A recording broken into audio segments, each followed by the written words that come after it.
Hey, good morning, Jacques. How are you? I'm doing outstanding. I'm talking to Garth Brooks. Entering his second year as the LSU head football coach. It was the only way I could get a foot in the door. Joined by the icon, Kim Mulkey. Hey, Coach, great to see you.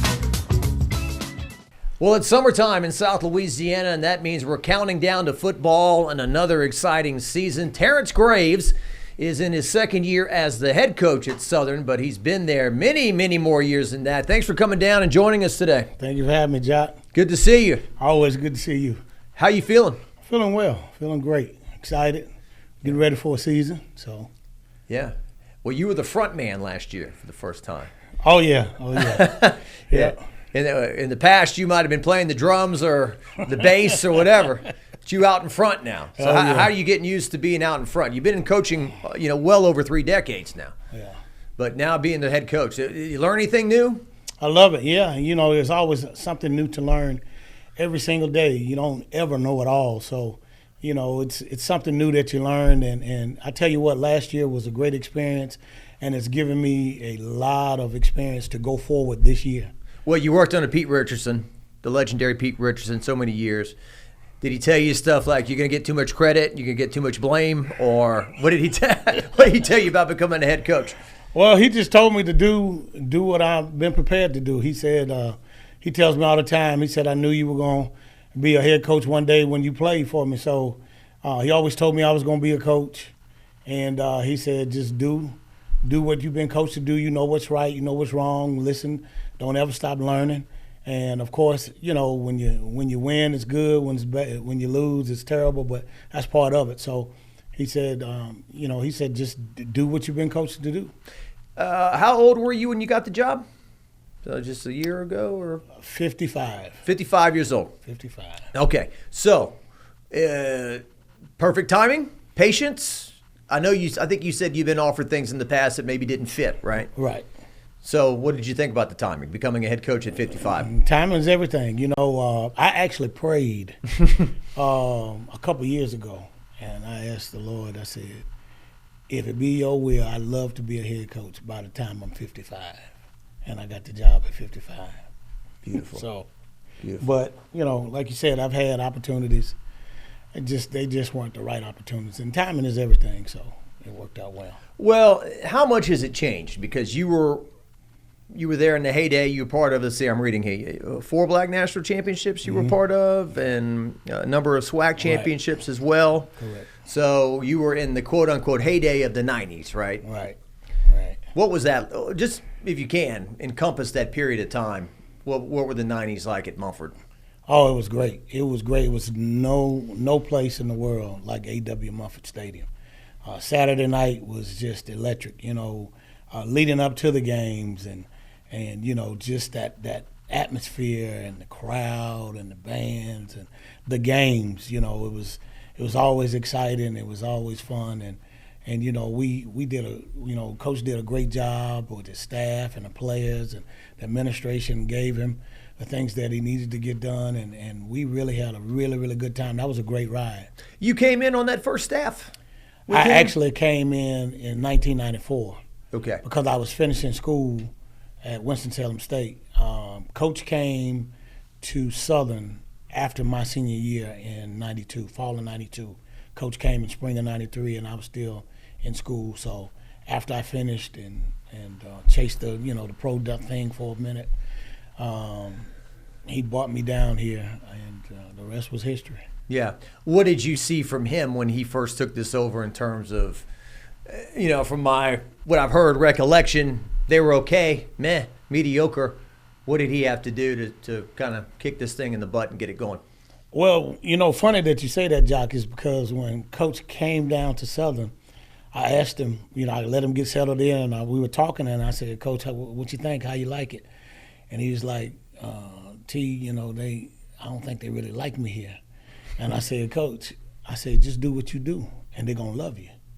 And so, and after he won the championship, after the Bayou Classic, and I called him, and I said, Coach, I told you, just do what you do. Because we were winners at Winston-Salem State.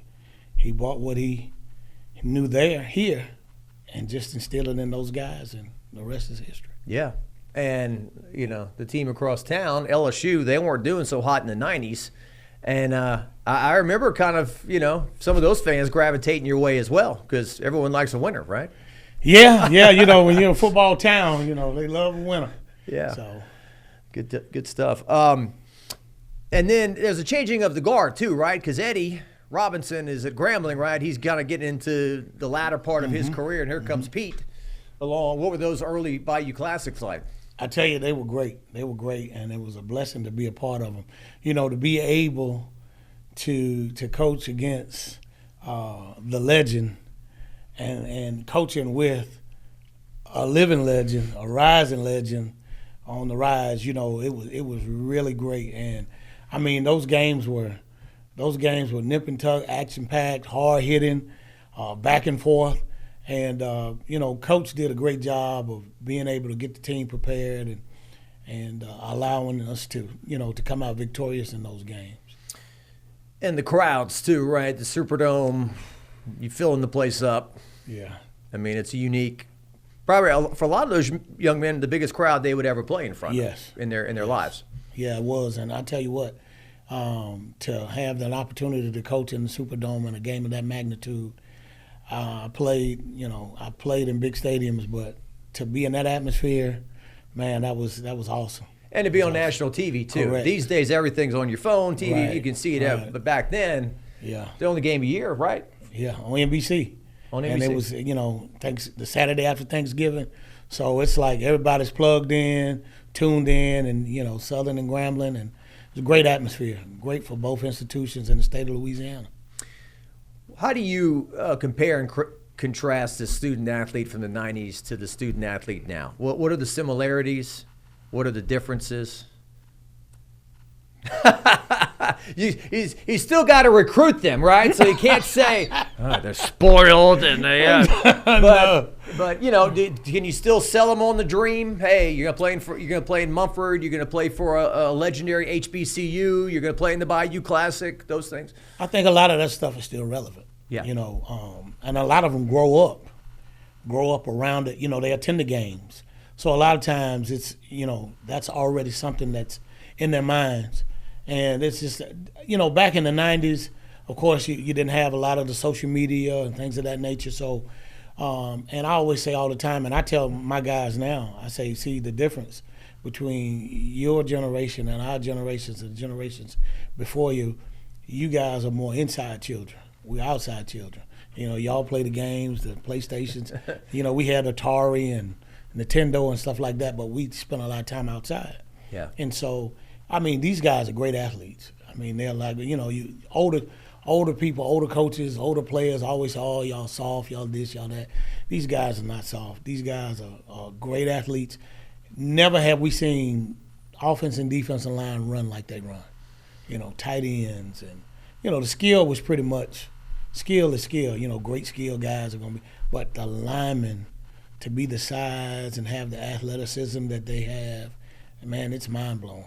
Yeah, because in the old days, defensive linemen, they're chubby. I mean, they can't chase down a quarterback or a running back, and that's changed. Oh, tremendously. I mean, you got guys now can 360 dunk a basketball, offense and defensive linemen. They can run 40s. How many defensive tackles back in the day ran, 4.6, 4.7, 4.8 40s at 290, 300 pounds? Not very many. So they're really good athletes today. Transfer portal. So Southern, I mean, just off the top of my head, like Michael Haynes, he played at LSU, wide receiver. Yeah, Michael Hayes. Mm-hmm. So he goes for LSU, comes to Southern. So you guys kind of always could benefit from taking somebody from a bigger school. But how is it now with the transfer portal when the guys can bounce from, FCS schools like they can? Well, in a sense, it hurts the FCS schools because the old rule was, in order to play right now, you had to sit out. You had to transfer down. Right. In order to play right now. If you went up or lateral, you had to sit out. So now with the transfer portal, you can go from school to school. So what it's done, now a guy can leave an LSU and go to an Alabama or Ole Miss or somewhere like that. And so now what it did, it kind of took something out of our pool of transfer guys. We had a bigger pool, so now we don't have that pool anymore, or as large a pool as we once did. But we're able to get some quality student athletes out of the transfer portal. Mm-hmm. What about patience and stick with it and that kind of thing when you got the portal? Is it harder to get them to say, hey, if I stick around, I may not play 2 years, but then I'll play the last 2, or are they just impatient? I tell you, it just depends on the individual student athlete, because some guys, they love being at Southern, even if they've had an opportunity to go other places. They love the school, they love the program, they want to be there and see it through. So, that's a plus sometimes. And then, of course, unfortunately, you have some, like you say, they don't want to be patient. Mm-hmm. And they want to go here and then go there. And I think sometimes that's the unfortunate part of it, because, they have such free reign. I think that if, there was some guidelines to kind of slow that down, that'd be beneficial for them and everyone else. Yeah. Is NIL a factor at all at your level? It is. Now, it may not be on the scale of the larger schools, the Power 4, Power 5, but it's a factor. And you just have to be able to do what your budgets can allow, because there's something that can be done to help assist the student athletes on our level. We just have to be creative to make sure that we address those things. What is the situation at Southern when it comes to NIL? Do you have support? We actually have some student athletes across the board that have been benefiting from the NIL from its inception. Mm-hmm. So, and then the NIL is different. I think a lot of times when people hear NIL, they just think money. But, NIL can be a merchandise, it can be an automobile, it can be whatever, Trade. And so, So we've had student athletes benefit from that, and it's been good for our student athletes. How many of you guys are on scholarship? 63. 63. 63. But you can, it's 63 full, but you can go up to 85 guys on money in the FCS. But now with this new rule, everybody, if you can afford it, everybody can have 120 with the new rule. Okay. So, but a lot of these guys are going to school for free. They're on scholarship, right? Most of our guys on our team are on scholarship. Yeah. We have a few guys. We don't have that many guys that are going to school for free. We have a portion of maybe 20. Mm-hmm.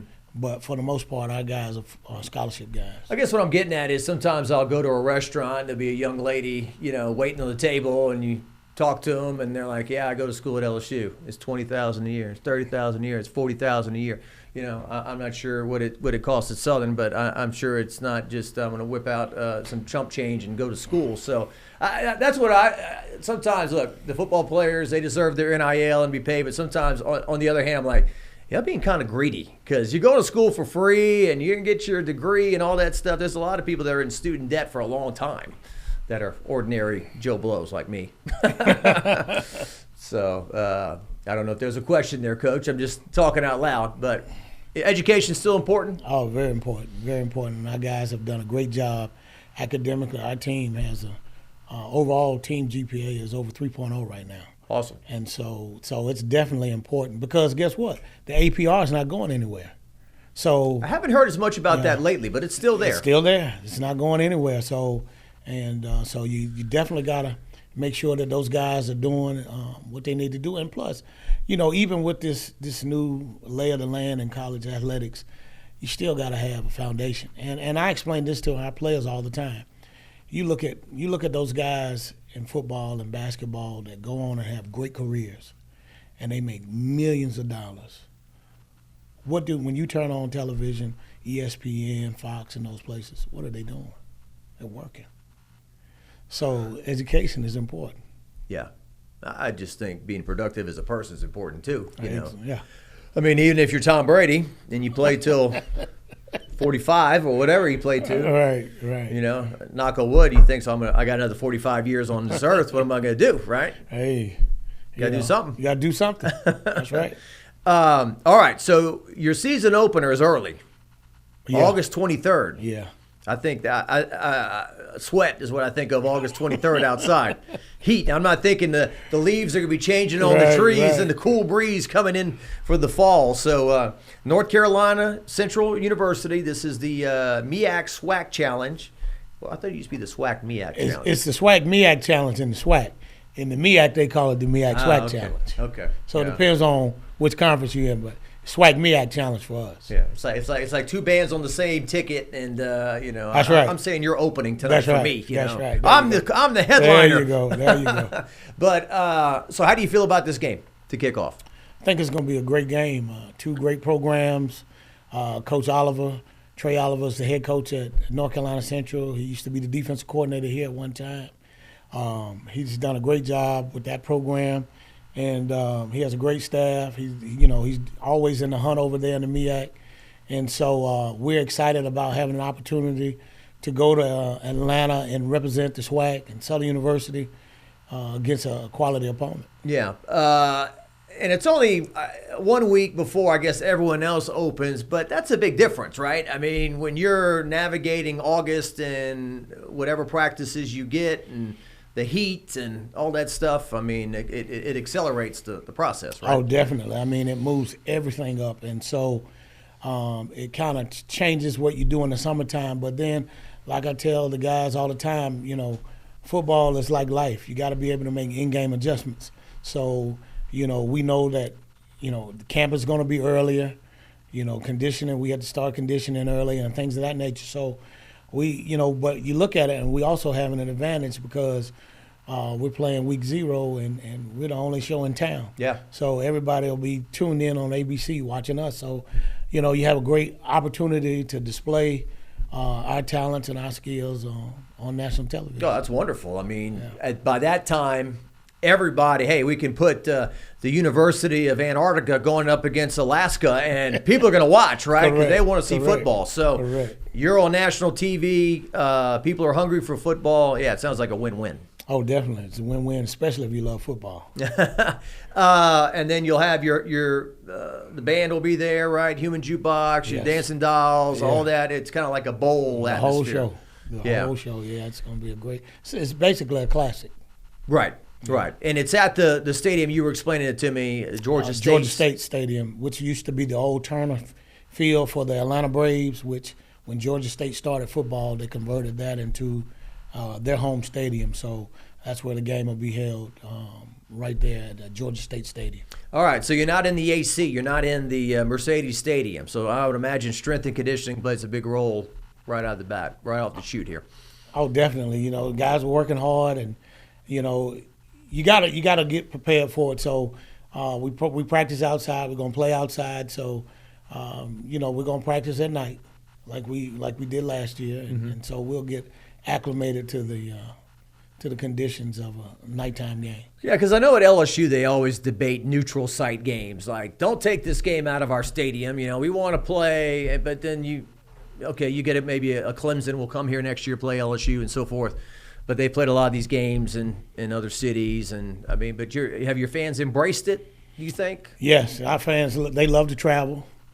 They do a great job of supporting our program. So, and then to have an opportunity to go to Atlanta and play against a MEAC foe in a game of this magnitude, they're excited. They're ready to go. Fans been talking about it since the winter. And so, there are very few places I go. Coach, I got my tickets. I got my room. We're going to be there. We're looking forward to it. And that's good, and that's great, and we're excited, and we appreciate that. Yeah, when I got to learn a little bit more about the SWAC, that was like one thing that impressed me. Like, they play a game in Chicago. Mississippi Valley State would play Jackson State or somebody in the SWAC far away in Chicago, and they draw 40, 50,000 fans. And I'm like, I'm not even sure like SEC schools and other schools can do something like that, right? I mean, it's pretty impressive. Yeah, when we played Mississippi Valley in Chicago in the Chicago Classic a couple times, and the last time we played them was in 2007 there, and we had over 50,000 there. Yeah. And it helps because a lot of the fan bases, a lot of people migrated north, so to be able to take that game there, it was like a big family reunion. That's awesome. Good stuff. Yeah, you got alumni all across the country, right? That blue and gold they want to see there. Everywhere. They want to see the Jags play.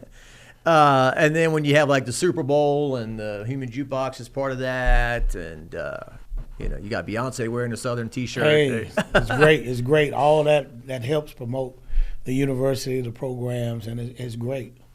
How big is the HBCU pride, and how, does it resonate with the players like it always has, or more or less? It does. Yeah. It does. It's huge because you're talking about generations of families that have gone through the HBCU ranks and the pride and tradition, and it's a way of life. It's a culture. It's a HBCU game is like a family reunion, a wedding, a homecoming, a prom. It's all those things rolled up into one, and that's week in, week out, year in, year out, and so the pride of being a part of an HBCU and playing and representing your respective schools, these players still embrace that. Awesome.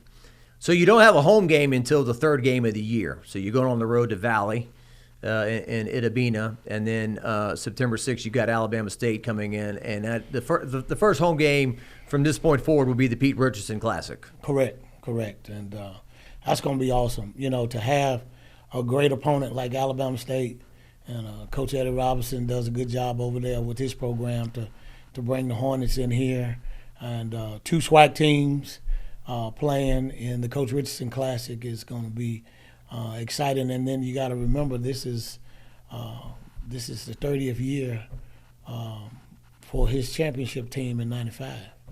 So all those things were rolled up into one. So that'll be a great time, a great atmosphere. The good thing about winning a lot of championships is like you're celebrating a reunion like every other year, right? Correct. It's the 20th anniversary of this one, the 30th of that one, the 15th of that one. Right. Yeah. So that's cool. Great to have him still around. He's still here, Pete. Oh yeah, love him. As a matter of fact, he's out of town right now visiting family. I took him to the airport last week. I think it was last week or week before. The days are running together. But I dropped him off at the airport, and Coach comes over. He comes over. I call him. He's my consultant. He's the consultant to the head coach. So I bounce a lot of stuff off of him. Yeah. I sit around. I played for Coach, and so we have a great relationship. And so that's never gonna change. And he'll come out and he'll watch. And I try to get him on the field, but he says, no, I'm not coming out on the field. He's not gonna stand up and do all. He said those days are over with. So. He's always around. He just went to the SWAC Hall of Fame, right? Or went to a Hall of Fame of some kind. The SWAC Hall of Fame last year. Yeah. I think it was last year, yeah. Yeah, got inducted. Yeah. And look, loaded topic real quick, but he was O.J. Simpson's roommate or something. They were teammates. Teammates with the Bills. With the Bills. Yeah. I think maybe in training camp he said something like they were roommates or something. I'm trying to remember what he told me. It was Coach Richardson, Mr. James Shaq Harris, and O.J. Simpson, all of them were on the team at the Buffalo Bills. First to ever run for over 2,000, right? Yep, And, correct. And only 14 games, I think, back then, only too. 14 games. Yeah, he was a moose. Yeah. All right, and then some other things about the schedule before we talk about your individual players. Unique trip, you're going to Fresno State, long way away. These games, you still get a check. They give you some money, and it helps the program and everything. Yeah, it's one of those guarantee games, and the schedule was set.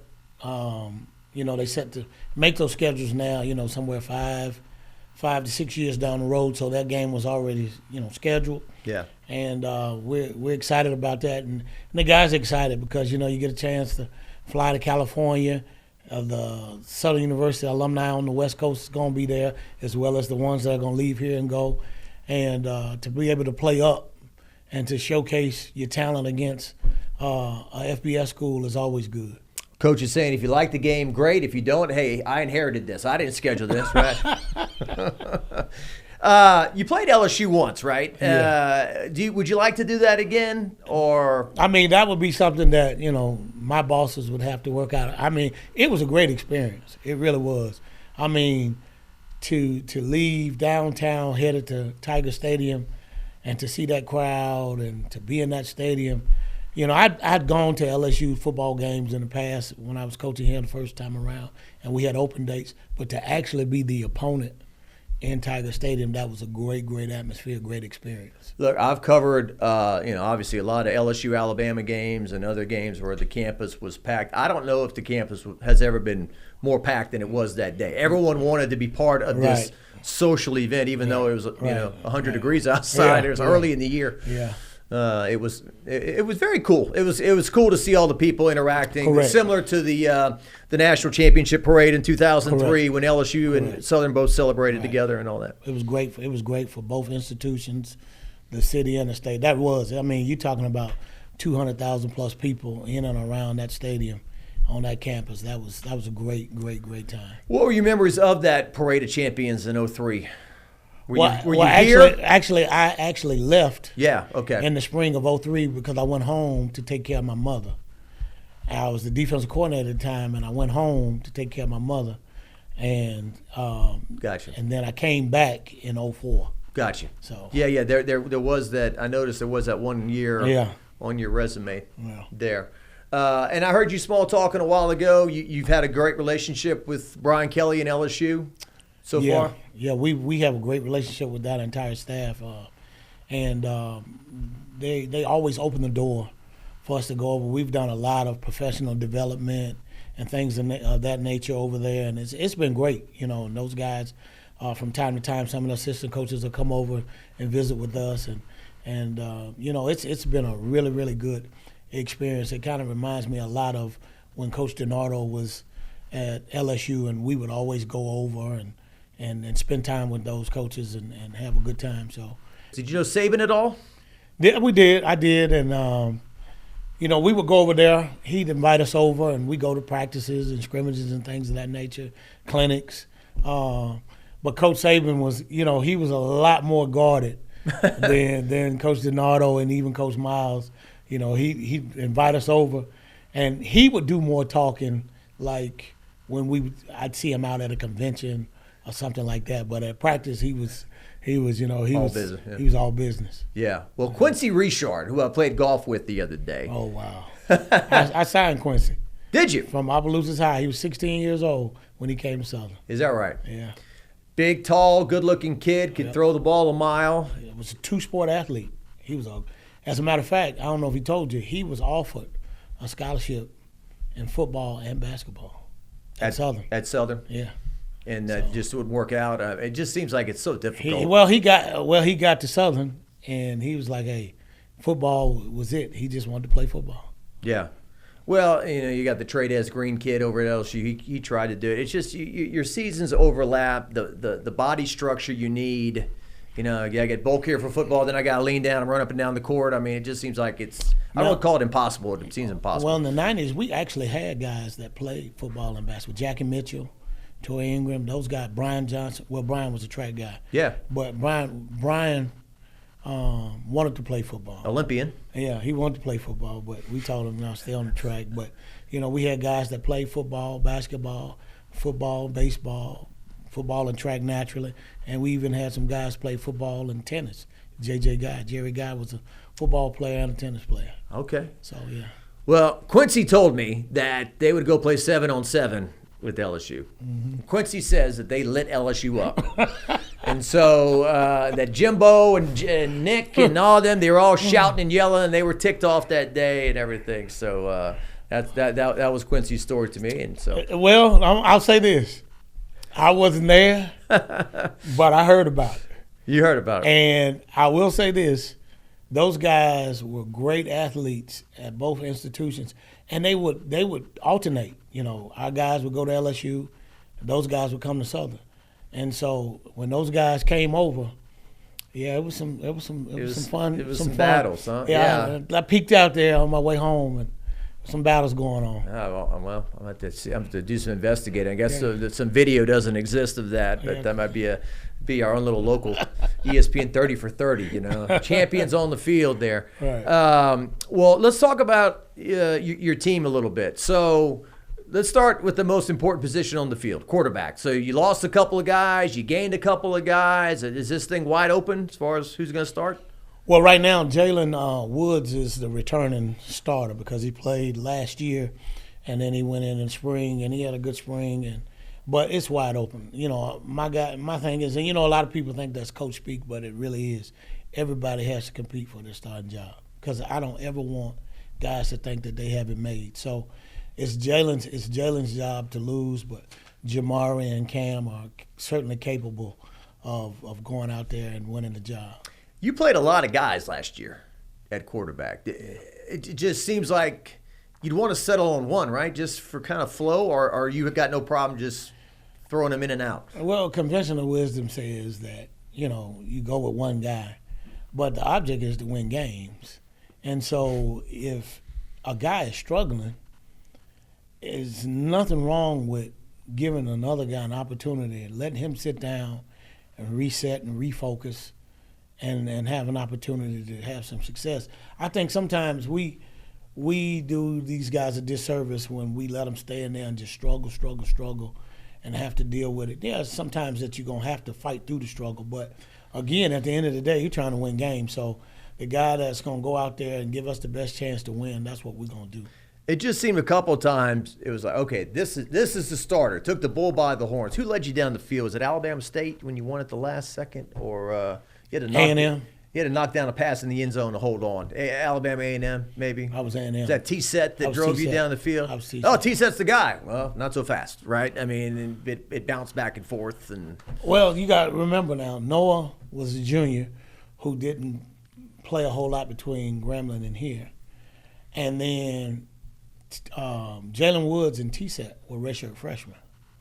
So I had one with a little experience, and then I had two that had no experience. Yeah. So it was growing pains, but it was something that we were willing to step up and meet the challenge. And again, we wanted to make sure that the object was to win the game. So one week one would look great, the next week it wouldn't look so great, and so you have to get the right mix of guys in there to get the W. You got the young man from Jackson State, right? Yes. And then you added another one in the portal, or Jamari Jones.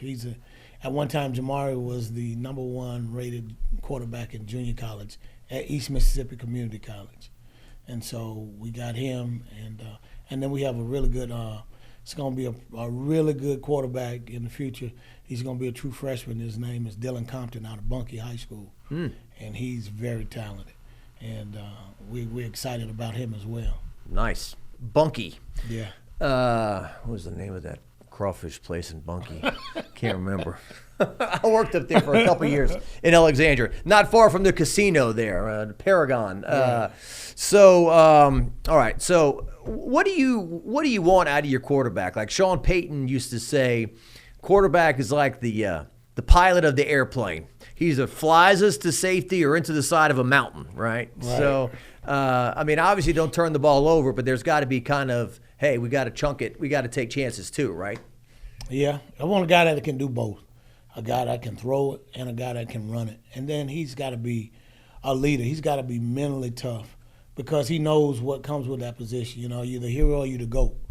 And so he has to be a guy that, has to be able to rally the troops and say, okay, guys, let's go. We can do this. We, regardless of what the situation is, let's go. Keeps his foot on the gas.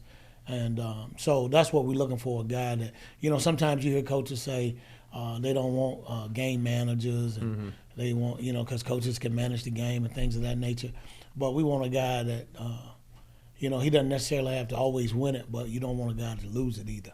Well, what are the challenges now of social media where, especially for a quarterback, if he doesn't have a game that goes well, he gets on there, you suck, you stink. All these people just bombing him, and you can't even see a face a lot of times. It's just an anonymous account or whatever.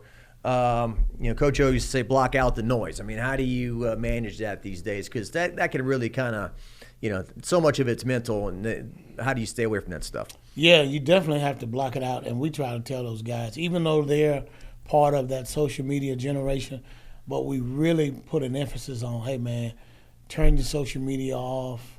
Don't read that stuff. Don't worry about that stuff. But at the end of the day, whatever that they're reading and hearing, then it's our job to come back and reinforce all the good things, all the important things. So, we tell them all the time, and I tell them all the time, you're never going to make everybody happy. Everybody's not going to like you. People going to talk about you. And as my parents used to say, if they're talking about you, you're doing something good. Mm-hmm. So we really push that. And those guys do a great job of embracing that.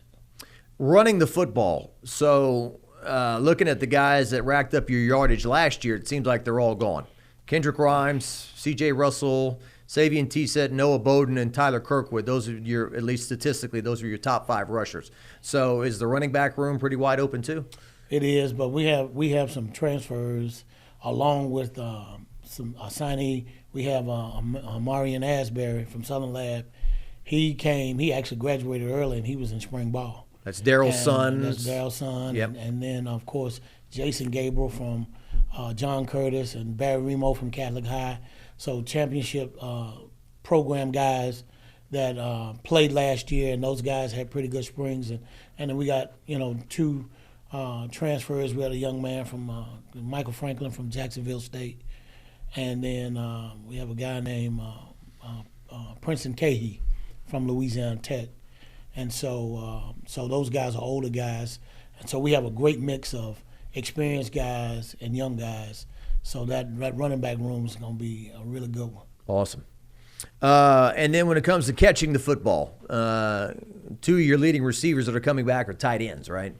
You talked about Fuller, right? Dupree Fuller, and then Jermaine Minor Jr., and then who else are you going to look to throw the football to? Darren Morris will be from Southern Lab. Yeah. He's the guy on the outside. We have a junior college transfer, Malachi Jackson. I think he's going to have a really good year. He had a really good spring, came in. He's a big wide receiver that catches the ball well, can run. He's very athletic. And, those guys do a great job. Kobe Brown came in. He was a walk-on freshman from St. James High School, played as a true freshman last year, and did really, really well. And he had a really good spring.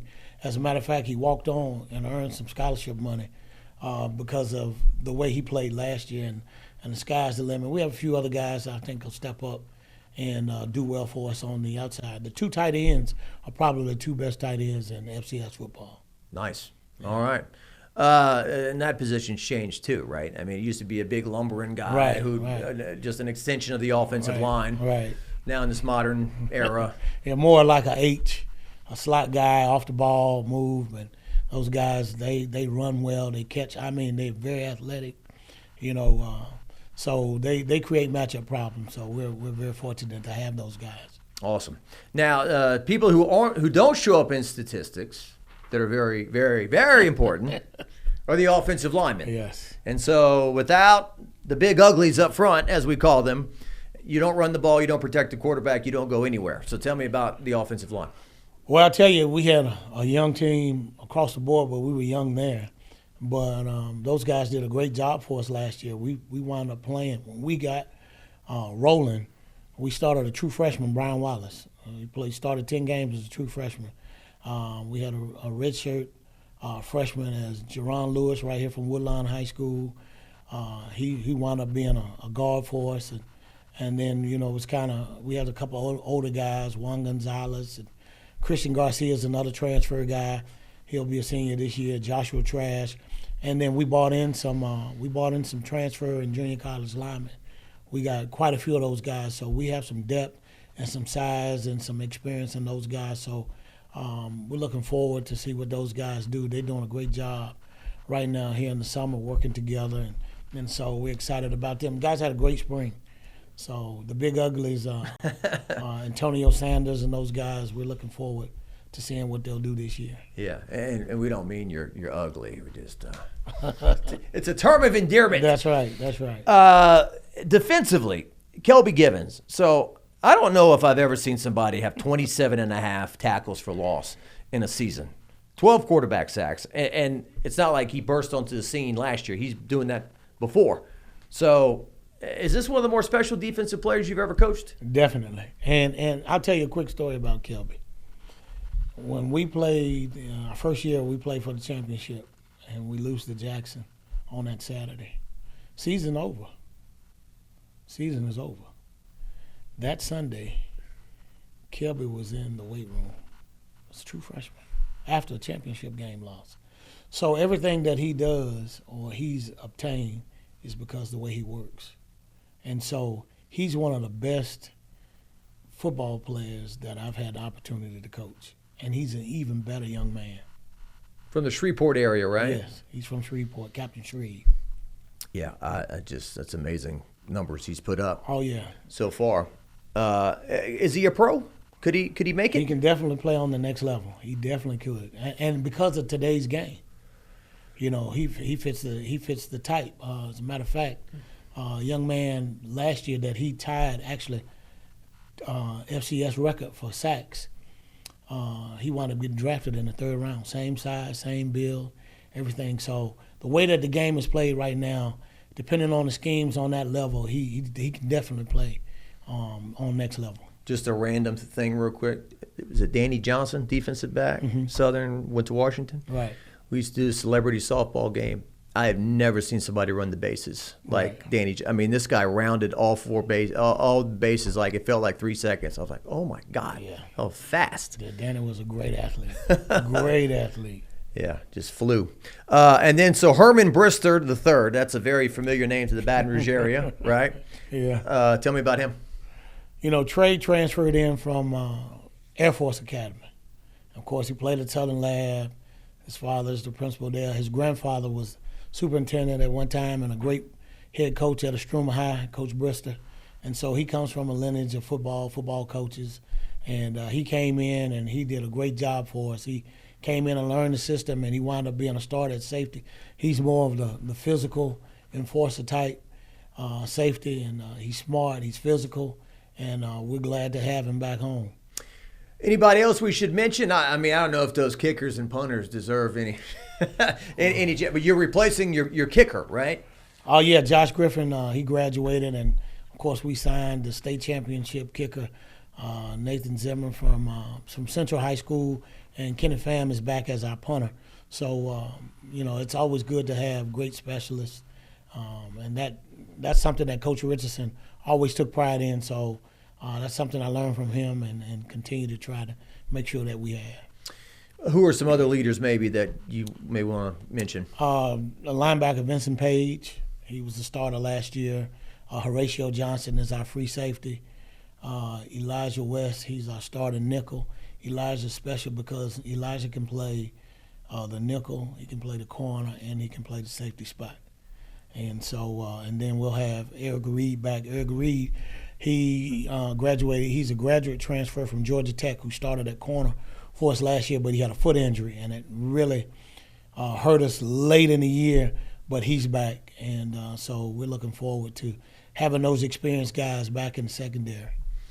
When you go to when camp starts, right? I mean, every time it starts, and you practice in the evening, so it'll be a little less hot, I guess. But every time I'm out there every year, I'm like, you know, on some fall, they're gonna look back, and this is like earning a rite of passage, right? I mean, tell me about camp and having to grind through camp, and how do you grind yourself through it? Because you're the leader of these guys. So if you start putting your hands on your knees, like, oh God, it's tough out here. They feed off of that. So well, camp has changed tremendously from the time I played, from the time I coached. Yeah. Because there are no more two-a-days. right. So that changes a lot.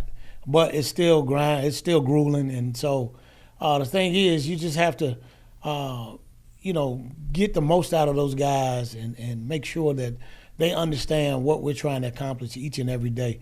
And, of course, you know, practicing at night, it's still hot. Yeah. And the thing is, we play at night. So trying to get those guys acclimated to the nighttime temperature and the atmosphere, I think it helps. And how I push through it, I love it. You know, it's when I hit the field, nothing else in the world matters. And you know, the guys are on me because, you know, I had a megaphone and it broke. So the guys, they told me, Coach, you can't come to camp unless you got your megaphone, because when I talk in the megaphone, it's like a show, you know, and I'm calling guys' names out, saying something funny to them, keeping the energy level up. You know, you got to have fun. You got to have fun while you're out there. You know, you can accomplish, and that's the thing that I learned from Coach Richardson and a lot of other coaches. practice is hard, but you can have fun practicing hard and still accomplish what you need to accomplish. And so that's what it's all about. You seem to have like this warm, positive energy, like, happy. You come across that way. Does somebody have to play? Are you still capable of being bad cop, or do you need assistance to be bad cop to your good cop?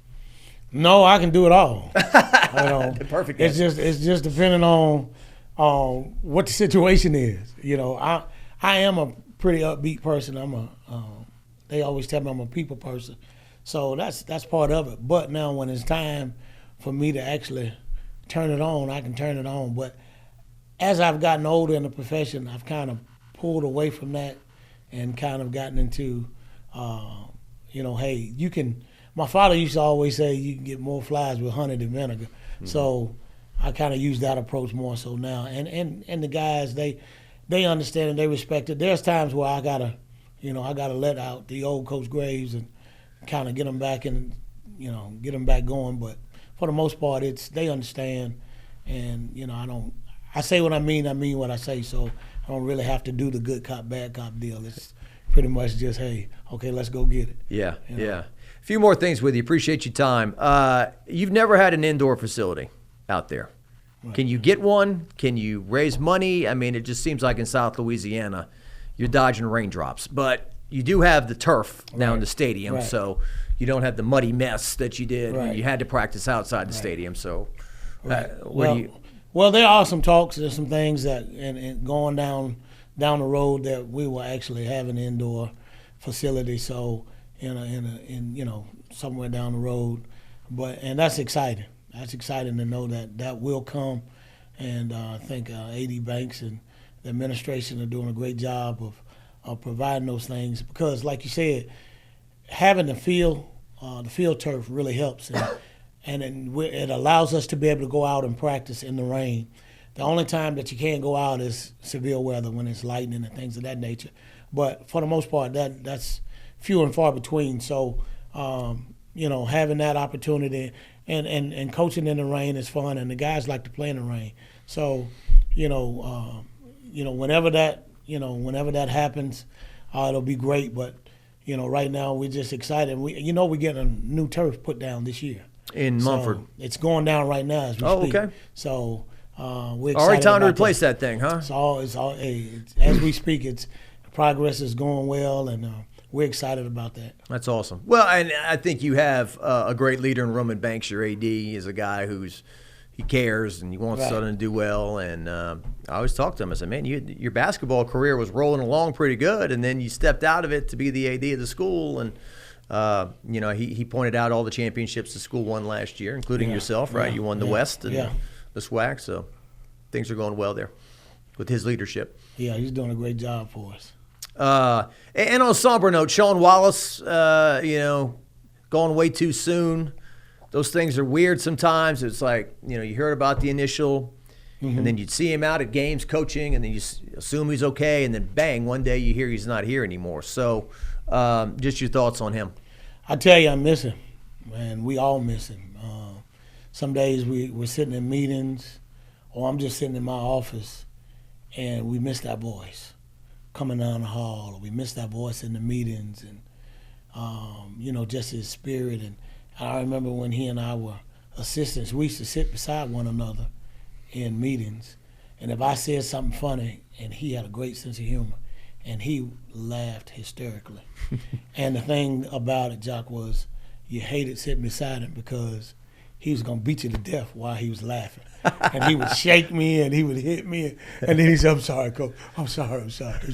But those things are, and he was a great coach, great leader, great family man, great man of faith. To see the heart and desire that he displayed all the way until the end, I'm blessed. We all blessed to have known him. We love him. We miss him. And we think about him every day. We never end a practice or a meeting without saying Sean Strong. So that's our way of keeping him, keeping his memory with us. Well, certainly you'd love to have him here, but the one positive that comes out of it is all the people that came out to celebrate his life. Yeah. You know, when we pass, you know, we hope that we'll be celebrated and That's people right. remember us and show up. And Right, certainly he had. right. And that was a great celebration. You know, there's an old song that says, "May the work I've done speak for me," and his work speaks for him. Yeah. So you couldn't be too funny around him. He'd beat you up, right? He'd just be. Oh, it was always. And then if I said something, you know, I have a lot of sayings, and I would use a saying, and Sean would say, "Tell me that again, T. Tell me that again. Coach, say it again." And then he'd start something, and then he'll say, "How I go, Coach? How I go?" And I tell him, he say, "That's it. That's it." So we always. I mean, we had a great time, and like I said, you know, you would hear him down the hall, and you know, and we call him. His nickname is Muscle. I say, "Muscle, use your inside voice." He said, "Coach, I can't whisper." And then he tried to whisper. And you can hear the whole conversation where everybody sit there and say, "Sean, you know we hear you, right?" And he said, "Oh, I thought I was whispering." And he busts out laughing. So it's just those moments, you know, a lot of great memories. And so we're going to do what we need to do to keep that memory alive. It's like asking Coach O to whisper or something like that. Yeah, pretty much. I don't know if he's capable of whispering. Yeah. Your fans. Let's finish on your fans. So what do you need from your fans? So you got 5 home games, and it just seems the homecoming game is the one that always sells out. Yeah. They all come to homecoming. Yeah. It doesn't matter who you're playing. Yeah. And then maybe some of the other games you'd like a little bigger crowd. Now, I think it's getting harder. It's hard to get people to go to the movies these days. It's hard to get them to go to Tiger Stadium. It's hard because, you know, television or it's hot or I got Netflix or, you know, whatever. Distractions. Don't want to deal with traffic. What do you need from your fans this year? The same thing that they've always given us. Give us that great support. Come, root us on, lift us up, energize us.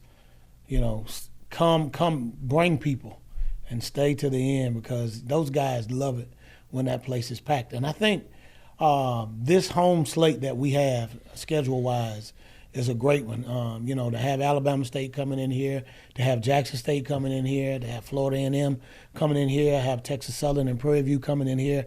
You know, I think those games are games where the fans love, want to see those games, and they want to see the action. So I don't think it's going to be a problem with that home slate. Sometimes, you know, you have games where it may not be as appealing, and then depending on the time of the year and the records or what's at stake kind of plays a part of it. And then, Jock, just to be perfectly honest, there are a lot of, like you said, there are a lot of other things that the generations have to do or want to do outside of, you know, the traditional sports fan. So you take all that into account, and so you just, you know, you do what you do with and enjoy the moment, and you hope that they, you know, they wake up one day and say, "Hey, let's go across the hump and see those Jags play." Well, to your point, your home schedule is strong.